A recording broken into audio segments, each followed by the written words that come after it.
नमस्कार विद्यार्थी मित्रांनो, मी प्रदीप ढाकणे सर, संचालक सह्याद्री अकॅडमी केसबीड. विद्यार्थी मित्रांनो, आपण सध्या फक्त मुलींची या ठिकाणी स्पेशल अकॅडमी चालू केलेली आहे. फक्त मुलींची हा कॅम्प असणार आहे. या कॅम्पमध्ये एकाच ठिकाणी सर्व सुविधा असणार आहे.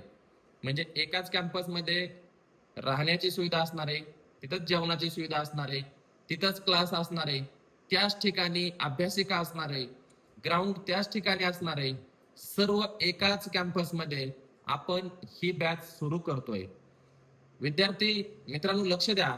बघा, मुली आणि मुलं या ठिकाणी दोघांची आपली अकॅडमी असणार आहे, परंतु मुलांचा कॅम्प वेगळा आहे आणि मुलींचा कॅम्प वेगळा असणार आहे.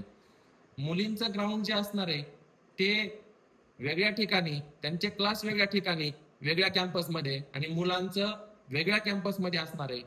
म्हणजे या ठिकाणी आपण जी स्पेशल मुलींची अकॅडमी सुरू केलेली, ह्याचं खास वैशिष्ट्य म्हणजे प्रत्येक विषयाला या ठिकाणी वेगवेगळा शिक्षक असणार आहे. दररोज त्या ठिकाणी 5 तास क्लास असणार आहेत आणि प्रत्येक 8 दिवसाला त्या ठिकाणी ग्राउंडची तसेच लेखीचा पेपर होणार आहे.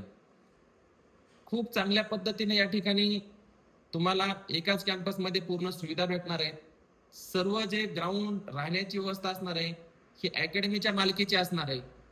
त्याच्यामुळं कुठंतरी वेगळ्या कुणाच्या तरी मालकीच्या ग्राउंडवरती आपण जाऊन काही शिकवणार नाही.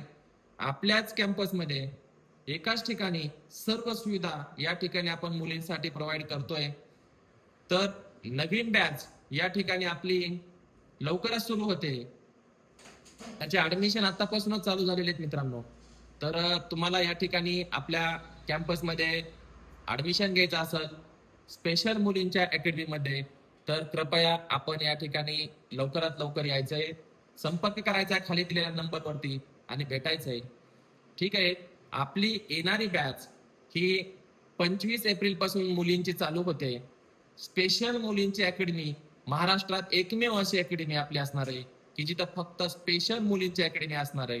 तर विद्यार्थी मित्रांनो, सर्वांना हा व्हिडिओ, ज्या ज्या मुलींना अकॅडमी लावायची त्या त्या पालकापर्यंत हा व्हिडिओ शेअर करा. फक्त स्पेशल मुलींची अकॅडमी या ठिकाणी आपण सुरू केलेली. ठीक आहे. जय हिंद विद्यार्थी मित्रांनो, खूप खूप धन्यवाद.